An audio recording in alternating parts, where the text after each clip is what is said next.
Hey everyone, it's Ben Hardy here, and now that I have your attention with my giant Pikachu onesie, I am making this review on my Jeep Wrangler Rubicon 392 to test out a new video style. So if you guys like this new review style, let me know in the comment section down below. If you absolutely hate it, then also let me know in the comment section down below. And with that being said, before getting the video, as always, if you want to save time and money the next time you purchase a car, link to my car buying guide in the description down below. Let's get into it.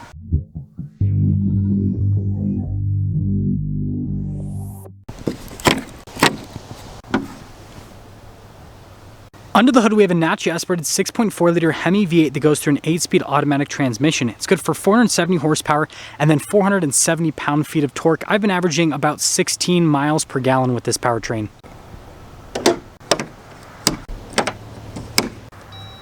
Now, before we go over the front end, I do want to mention if you see more content just like this, then I recommend you subscribe because I post videos every single day. Starting with the hood on the 392, we have the hydro guide here front and center, and then you guys can see we've got the 392 logo on either side, and then that's actually so you can lower down the windshield onto the hood. And then on the side, you guys can see we've got the Rubicon logo with the gold accenting to match the 392 badge. And you guys saw these little latches I used to unlatch the hood. And then moving down below, you guys can see we've got these LED headlights with the daytime running lights wrapped around them. And then you guys can see the accent lights on either side. They also integrate the turn signal lights into that. And we've got the gold tow hooks here. This one has the steel bumper group. That's why you got the little rivets. So it's off-road ready. You can actually take off the caps if you want. It has fog lights integrated as well.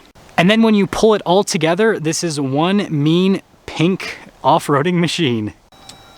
Now this 392 has the Xtreme Recon package, so our tire wheel setup is 315 by 70 by 17 in the front and in the rear.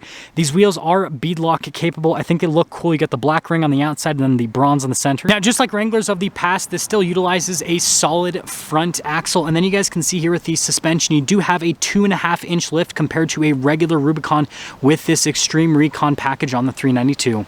Now with the Xtreme Recon package, you have these fender flare extensions. This one has body painted fender flares, and then you guys can see the trail rated badge and the Wrangler badge as well. We've got these rock rails here on the side, and then you guys can see the gas cap there in the back. And then if we pull it all together, you guys can see that pretty much everything's body painted on this, including the hard top, and I think it looks pretty sweet with the whole stance. So here's a key fob for this Wrangler. You guys can see we've got the Jeep logo there on the back. We've got this little flip out key function. We have our lock, unlock, and remote start, and apparently I don't know how to get that back in. But speaking of unlocking it, just like Wranglers in the past, you still have to open up the whole rear hatch situation and the window. Now here's a cargo area for the Wrangler. You guys can see that the roll cage is actually body painted to match the exterior, which is really cool. We got plenty of storage space here in the back.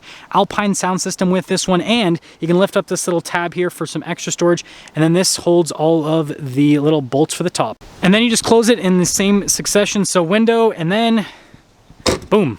Now going over the rest of the rear, you guys can see we've got these LED tail lights here. We've got the spare 35 there on the back with the camera mounted in the center. We've got a gold recovery hook there, and if you look down below, you can see the aggressive exhaust tips for that V8 powertrain. Now something else that's notable, we have a solid rear axle, and then we have Mopar shocks with this Xtreme Recon package. So if you get a regular 392, you get Fox shocks, but if you get this Xtreme Recon, you only get Mopar shocks.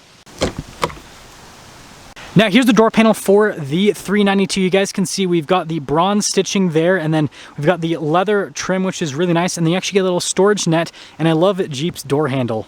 Well, although lighting is absolutely horrible, you guys can see we've got leather seats with the 392, and we've got gold stitching here with these leather seats, and then notice we've got those little holders there in the back with the net. Other notable features here in the back, we've got vents for the rear passengers, window controls here in the center, USBs, full power outlet. Yes, I am in fact wearing socks with sandals with this Pikachu suit, but legroom is solid. Headroom is also solid to fit one full Pikachu. Now with the front door panel, you can see again we've got that bronze stitching here with the cargo net down below, again Jeep's signature door handle. And then notice we don't have a lot of functions there. We have unlock and lock, and then you've got the mirror adjustments, which speaking of the mirrors, they do have blind spot monitoring. Now the front seats are leather just like the back seats. Rubicon 392 there, and again we've got more of that gold stitching. The seats are manually adjustable.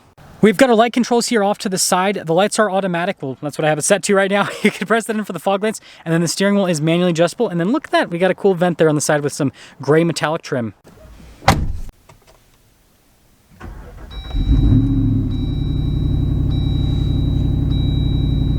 Here's our steering wheel for the 392. We've got nice leather trim all around. It's perforated here on the sides and get a slightly better grip. There are radio controls in the back, paddle shifters here for that 8-speed automatic. We've got regular cruise control as well as adaptive cruise control. We've got voice command controls on this side and then controls for the center stack. And then as you guys can see, we've got a turn signal stock, windshield wiper stock. There's the steering wheel. Now here's our center gauge cluster. It's mostly analog, but we do have a little bit of screen action, so you guys can see we are in 4-wheel auto right now. And then as for the main screen, it shows you bits of info like your fuel range, for example. But cool thing here is we can see our off-road statuses. With this, it's just like a normal Wrangler thing, and there's a center. Now the Rubicon 392 comes with a standard backup camera with trajectory lines that turn with the steering wheel, but we also have this forward-facing camera here that has trajectory lines as well, which helps out with off-roading quite a bit, and you've got that button to clean it. You can also access your climate controls from this infotainment system. It's got dual zone climate, it has heated seats and a heated steering wheel, which are nice for cool days like this. It also comes with navigation, and you also do get the off-road pages that'll show you a lot of statuses that you can frankly see in the center stack. We've got a bunch of analog controls down below, so for the radio, the climate system, heated seats, heated steering wheel, all that cool stuff. We've got off-road cruise control, stability control, and that's actually to open up the valves for the exhaust. I didn't press it all the way. There you go, now they're open. Now the next section down below has the window controls, a bunch of little charging ports, USBs, all that. Auxiliary switches you can add, off-road plus, which is your off-road driving mode, sway bar disconnect, and then the buttons to lock the front and rear lockers, and then you can unlock them with that little function right there. We've got our shifter for the driveline select. It has 4-wheel auto, 4-wheel high, part-time neutral, and then 4-wheel low. To get it into 4-wheel low, you actually have to be in neutral, rolling forward at under 5 miles an hour, and then you can pull it in. You have to be in neutral on this, and then also on this shifter as well. This is the shifter for the 8-speed automatic. We've got some cup holders here with our parking brake, and then we've got our center console, which has my Jeep logos in it, but nice leather trim with more of that bronze stitching. We've got more bronze stitching here in the dash. We've got this gray trim here on the dash with our circular vents, and then pretty normal Jeep glove box with the Jeep grab handle. Sorry about the lighting, but anyways, we've got the top insulation here at the top. Now with this part of the top, you can just take it off with these little handles right there. For the rear, you are gonna have to use tools. So I can't remember where I put my original window sticker, but anyways, this Rubicon 392 originally stickered for $86,000. I think a similar Rubicon 392 now is like over $90,000. Let's take it out and drive it.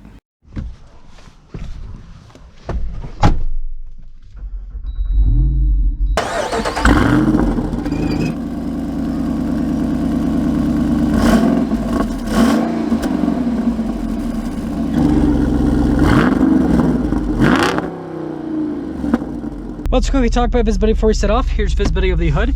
Both the mirrors just do a blind spot monitoring. And then throughout the rest of the rear, I know it's dark. It's nighttime. Let's set off. So setting off in the Rubicon 392, and I would like for you guys to know that because YouTube exists, there is a person out there that owns a bright pink Wrangler 392 and is driving it in a bright yellow Pikachu suit. That's all I'm gonna say there. Aren't you glad the internet exists, right?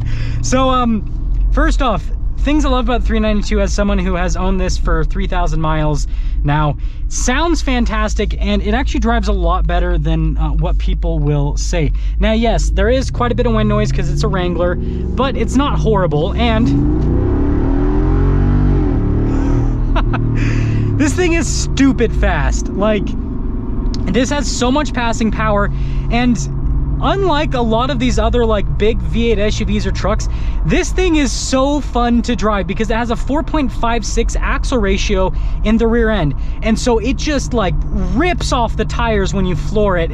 And yeah, there's nothing else quite like this on the market. I've driven all the crazy V8 vehicles out there right now, except for like maybe the Escalade V, but like I've driven the Land Rover Defender V8, I've driven the new Mercedes G63 and the regular G550 G-Wagons. Like, I have literally driven them all, and nothing is quite as fun as this, but obviously they're a lot more refined than this Rubicon 392. Suspension's actually pretty good until it's not. That's the funny thing about a vehicle with solid axles, is like, when you're just going around, you have little compression, fine. But then if you have big enough compression where it like hits the bump stop, it sounds like a car crash almost. It's pretty abrasive. Like I said, fuel economy is not horrible. Let's see what it actually is right now. So I'm down to 15.6, so I guess not 16 miles per gallon, but I mean, still, for a freaking 6.4 liter V8 off-roader with 35s, that is pretty dang impressive. The only downside to this is two things. So first off, steering is absolutely abysmal because, well, it's a Jeep Wrangler. And on top of that, it's a 4-wheel drive only Jeep Wrangler. So there's no steering feel, and the vagueness is horrible. And so when you go like high speed off-road with this, it's kind of sketchy. So I wouldn't recommend doing too much high speed off-roading with this. And then the other thing is the shocks, right? So I will be upgrading my shocks in the near future. I'm going to be working with AEV to do their lift kit and everything on this, where basically it upgrades the shocks to Bilstein shocks, so it'll handle a lot better, and then it'll lift it a little bit, and I'll put 37s on it. But other than that, I love the interior, I love the driving dynamics, and I've absolutely loved owning this, and I will never sell this. So you now have to go to sleep tonight with the realization that, again, there is someone driving around a bright pink Wrangler in a bright yellow Pikachu suit because the internet exists. That's all. That's gonna sum things up with our review on this Rubicon 392. Let me know what you guys think about this new video style minus the Pikachu suit. This was just to be funny, but anyways, I'll see ya.